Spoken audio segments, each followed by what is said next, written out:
Like and subscribe right now, or else this will be in your bed tonight. r/ask Reddit by Planet Reddit. Ex-friends of a serial killer, what were they like?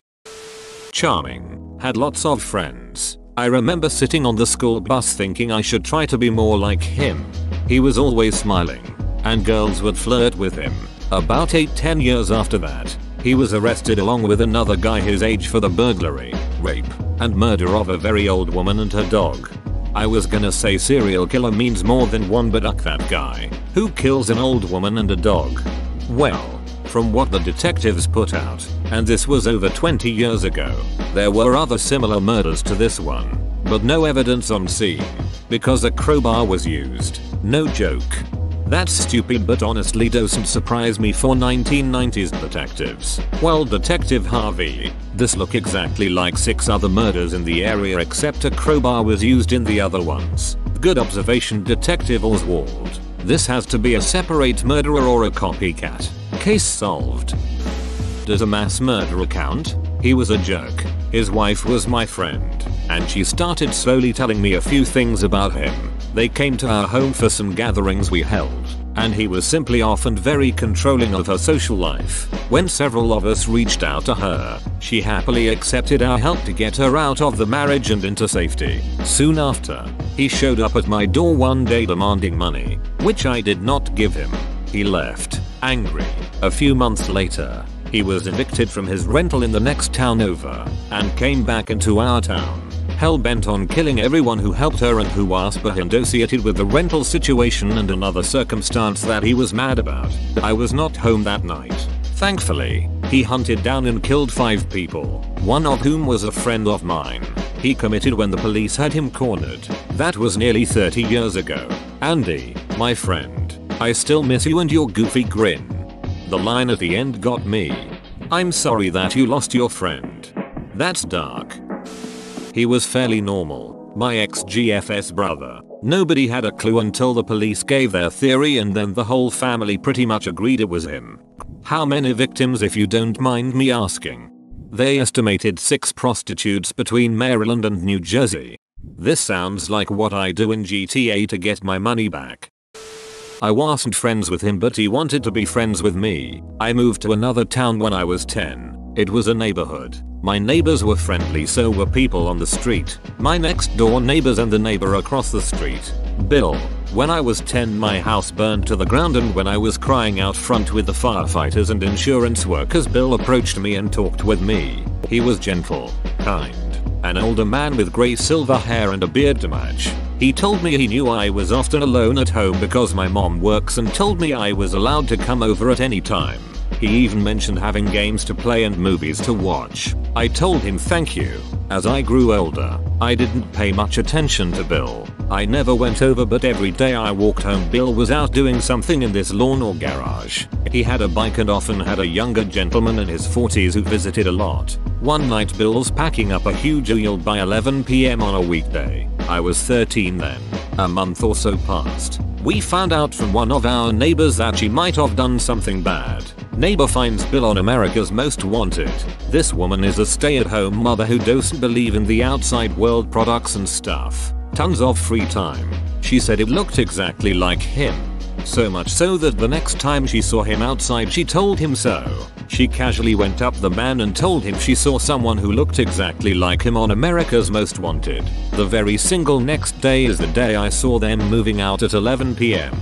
That's less a bullet dodge and more an entire cruise missile. This is straight out of the movie Disturbia. I'm glad you never went over. Holy hell though, your other neighbor is stupid for saying anything. I dated someone that looked exactly like a famous serial killer, and I was scared to even mention that, and they definitely weren't the same person. Not a serial killer, but I went to school with the guy that murdered Chris Kyle, American Sniper, and Chad Littlefield. He was a pretty normal kid, kinda funny, had ADHD I believe, and was in some of the academic behind distance programs if I can remember right. Class clown type for the most part. Don't remember him getting into a bunch of fights or anything. Nothing specific really stands out. His mom was one of our teachers in elementary. He left school early and joined the military. Did a couple tours, including the Haitian disaster relief in the early 2010s. Apparently fishing bodies out of wreckage is what messed him up really bad. After that he had horrible PTSD and developed some bad mental health issues. Chris and Chad were doing a range therapy business for veterans. Eddie snapped and murdered him for his truck, big modified diesel, and took off. Horrible story and outcome from someone who was once pretty normal. I knew him from 3rd grade or so until senior year. Not great friends or anything, but he seemed like a decent guy. We'd been out of school for about 10 years or so when it happened, so a lot changed over that time, I'm sure. By range therapy, do you mean that he had a gun range that they had guys with PTSD shooting for therapy? That doesn't seem like the most sensible treatment. It wouldn't at first, but it's the refamiliarization of guns outside of a horrible tragic wartime context that helps people to regain control. Say what you will about Chris Kyle and his book, but what he was doing with veterans at the end of his life was pretty admirable. I honestly have no idea about Chris Kyle and was genuinely asking. Thank you for answering. That makes a lot of sense. I worked with a guy who killed his wife and drove her car through a few states with her body in the back. It was an SUV, and their youngest son in the front. I live in Texas. He got caught in Ohio after his wife was reported missing and they tracked her car via the OnStar system. They found him at a woman's house he apparently met online. A fight ensued and he got arrested just before the police opened the trunk and found his wife. He and I were on a small team of 6 people training for the new job we got hired on at, so I think I knew him well enough. Used to eat lunch together sometimes and I would joke with him about how much he worked out because the dude was just completely jacked. He talked about how he and his wife moved to our city from a number of hours away because she got some position she couldn't get where they lived. She was a specialized nurse of some kind. He talked about how much he loved her and always showed pictures of their youngest child together. To me he seemed like a good dad that wanted to give the world to his family. Then I guess they started fighting after a few months of being here. He would come in slightly late, stare at the wall with a deadpan expression and wouldn't lighten up or talk to anybody until lunch. I took it as he just stopped being a morning person, but he talked to me and another teammate about the fights he had with his wife. The last text I got from him was him telling us he needed to get out and asking us to get drinks or something with him. Both of us were busy that day, so we couldn't. Next day back at work, he isn't there. 2 more days pass. Nothing. I ask our trainer if he's heard anything, as he wasn't responding to texts, and the trainer gave me a look and said he couldn't discuss it. I found out what happened when I googled his name. I started thinking, what if you got a drink with him that night, in the sense that you could have helped things, but I also cannot discount the fact that you could have been in the back of the SUV if you got drunk with him that night, or any other sort of terrible thing would have happened that night. Long story short, I hope you don't, and you shouldn't, blame yourself for anything. It truly is a terrible string of events. Thank you for that. I doubt he'd have done anything to me even to this day and have often thought that blowing off even a little steam might have helped. It's definitely a crazy event that I'm happy to have had some distance from. Horrible. Not me, but my old boss used to babysit Carla Homolka for several years before she was old enough to not need a babysitter, but she would still come over to her house and hang out with her kids all the time. She said she was a sweet girl, and that her kids were very close friends with her. She also knew Paul Bernardo because of Carla, but she never mentioned him much other than she believed he brainwashed her into aiding him with all the murders. She is a monster. I can't believe she's allowed custody of her kids. Like, sorry, you already raped and murdered one child you were supposed to protect. That's all 3 strikes. They raped and almost killed Jean Doe twice as well. But Carla was the one who groomed her, who lured her, brought her there, and harassed her via phone after she was arrested. She's a fucking pose who lied and hied to get the deal of a lifetime. She's a cunt. Played D&D with a guy on deployment for a few months while I was in the Navy. We hung out in the same group of people. I stopped playing because he kept trying to rape all the female NPC's player characters. When we got back from deployment, the FBI and NCIS were pier-side waiting for him. Him and some other guys had raped and killed a woman whose husband was on deployment. Also had some friends who tied up an old man who they suspected of molesting one's younger brother when we were teenagers. They tortured him for hours. then killed him and tried to burn the body. 2 got life. The other turned evidence and only served a few years. Had another guy I was pretty good friends with get arrested by ATF for trying to blow up the car of our local leader. He bought fake C4 from an undercover agent. They swarmed him while he was pushing the switch. As I write this, I realize I've been close to some really messed up people. Maybe I'm the one who isn't right. I always wonder how these groups of deranged serial killers get together. Like, do they just happen to meet and just feel each other out until they realize they're the same breed? Or do they go online and intentionally organize it all beforehand with other anonymous killers? From what I've read, many will slip seemingly innocent things into conversations to feel a person out and see if they have similar interests. They'll keep going, getting more and more blatant, until either the other person stops bullshitting with them or shows positive interest in whatever twisted bullshit they're into. That's the same way I found other people who play Magic the Gathering. Not serial killer, but allegedly a serial child molester. We were friends. He was always a little off compared to the other kids, but I thought we were really good friends for a while. This was when we were quite young. Thinking back though, sadly, I think he may have been abused himself in some way by his parents. I slept over one night and it was the weirdest experience. His dad came into the room for some reason and he made me hide in the closet and pretend not to be there. Nothing happened, but it was a big red flag. I'm projecting a lot off of that one weird experience, but that's what I remember. Other than that, he always lived in fear of his parents, but we really just thought they were strict. In high school he seemed like your overcompensating jock type, but nothing crazy or weird. We were okay friends then but drifted apart. Then like a lot of years later I was talking to my mom and she informed me that, oh yeah, got caught molesting a bunch of kids. It was pretty yucked up, but sure enough it was in the paper. She showed me the clipping. Yeah, she's weird. Anyways, I have no idea if he ended up going to prison or whatever and didn't really want to know. It's just sad shit either way and I hope it really wasn't true. I slept over one night and it was the weirdest experience. His dad came into the room for some reason and he made me hide in the closet and pretend not to be there. Did his dad not know he had a friend over? This is super odd. Yeah, if I remember us having dinner with his mom but his dad wasn't there for that. I'm thinking maybe he wasn't supposed to meet home or something. Maybe he was protecting you from his dad. Not a serial killer, but I worked with a guy who killed his wife and her new boyfriend. They were separated, and then himself. He broke into his wife's apartment. She called cops but they didn't get there in time, and lined them up along a wall, including their kids. Didn't shoot the kids thankfully, but they witnessed this all, and were part of the lineup, probably thinking they were next. He was the world's nicest, most easygoing guy. Never had an unkind word for anyone. Hard to believe he could do something like that. I think he bottled it up inside until he just snapped. I think losing your temper and spouting off at people who deserve it once in a while is probably good for you. Don't always pretend to be happy if you're not. Someday it might be too much for you. I just want to say that I was in an abusive relationship with this guy once. All of his friends and family thought he was so nice, could never hurt a fly, etc. But behind closed doors he turned into a monster. It's why no one believed me when I sought out help. Just because someone appears nice doesn't mean that they actually are a good person. Yep, been in an abusive relationship, had an abusive parent. In public they were totally different, and everyone not in the family thought they were charming. So laid back and just a goddamn delight.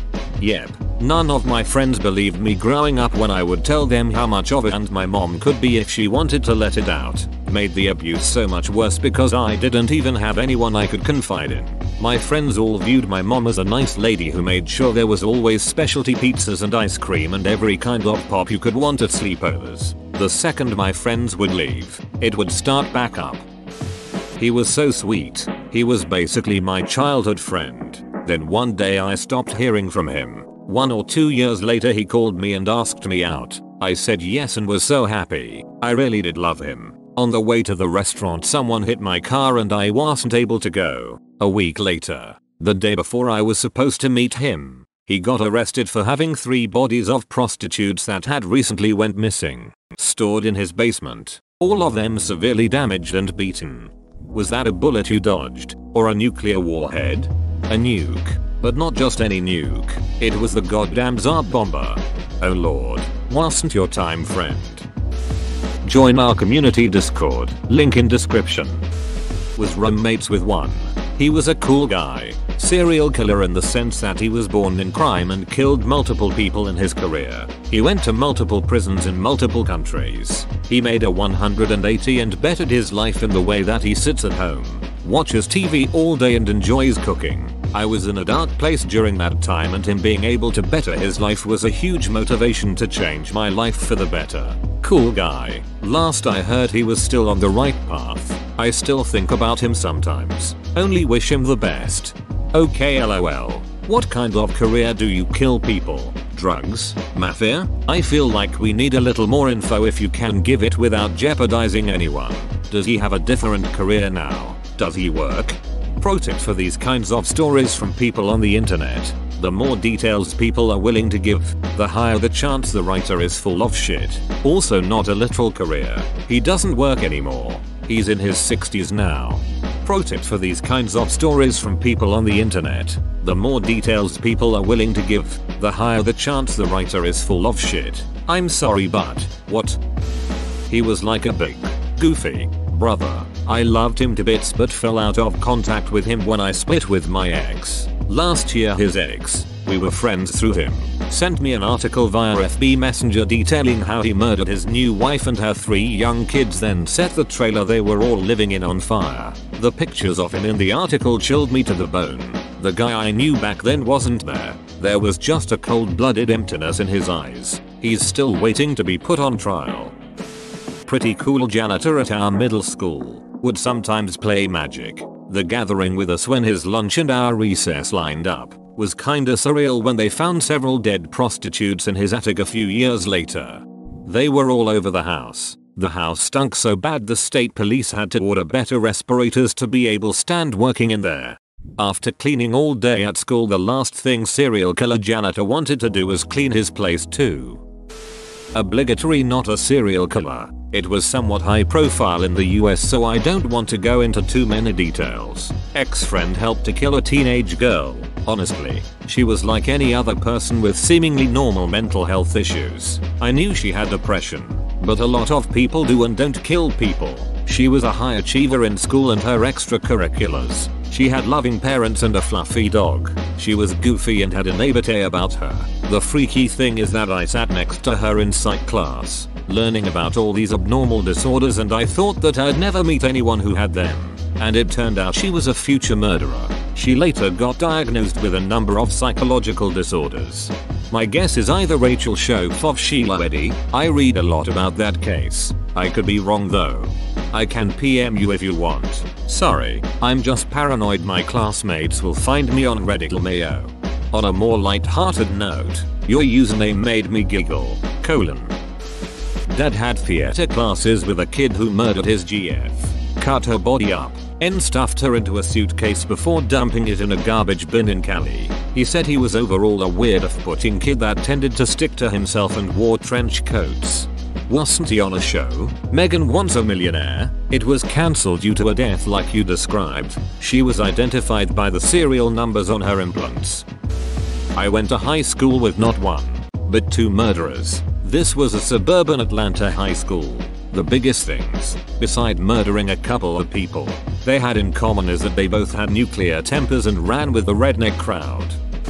I don't know anyone that actually hurt someone, but an ex of mine confided in me he had fantasies of being a serial killer and went into great detail about what he wanted to do. Classic torture in the basement type stuff. I don't know why I wasn't afraid of him at the time. It didn't really hit me the weight of stuff he said until after we broke up. If it makes you feel any better, I had serious urges when I was younger and in a very dark place. I went to therapy and I haven't had any issues since. I read my journal entries and scared the shit out of myself. He might be alright now. I had urges like that when I was put on Zoloft. Never before and never again. But they were really bad when I was on it. That's good to hear. I'm hoping the same for him, but he also fully admitted to having narcissistic personality disorder. Underneath it all, I think he was a sweet boy though. Hopefully that part will be the survivor.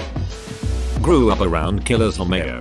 Not serial. They were just pretty normal guys driven to a life of crime by poverty. Truth is, no one thinks they are ever gonna do it when they join a gang. You just slowly get less sensitive to death, I guess, until you don't care anymore. One of my professors, Mr. Anderson, sat near Ted Bundy in a college course due to the proximity of their last names in alphabetical order. My grandmother-in-law had a store next to a serial killer from Montana, can't remember his name now, but in both cases the people said they were just nice as could be. No suspicion of being a killer at all. That's what scares me the most. They aren't the weird quiet kid, they're the charming funny guys. I mean, Ted Bundy in particular was famously very charming. Really great dad. When I was little I wished he was my dad. Dirt poor, but always took time. Took us sledding when it snowed. Backyard barbecues. Took us fishing at the river once and we found these big old turtles. Beautiful. Probably ancient. And we ran to tell him. He came over with a machete and chopped their heads off. Made a game of it, with his 6-year-old boys helping pull the head out and laughing. I was pretty traumatized by that incident, but other than that, he was just a guy, liked drinking, and fireworks, getting high. He was a little bit drug-addled, maybe very mildly retarded. There was a murder and not long after they picked him up for it, and while he was in jail, awaiting trial, he confessed to a bunch of other stuff, other murders, dozens of rapes. I'm not convinced he did them all. He definitely did the last one, but the rest, I sometimes wonder if they didn't get him to confess because he just wasn't very smart, and was probably easy to manipulate. It was national news. His family had a hard time shaking the stigma, so I don't want to be too detailed. I feel like I owe it to them to let that time in our lives be forgotten. Thanks for watching. Subscribe for 3 videos a day.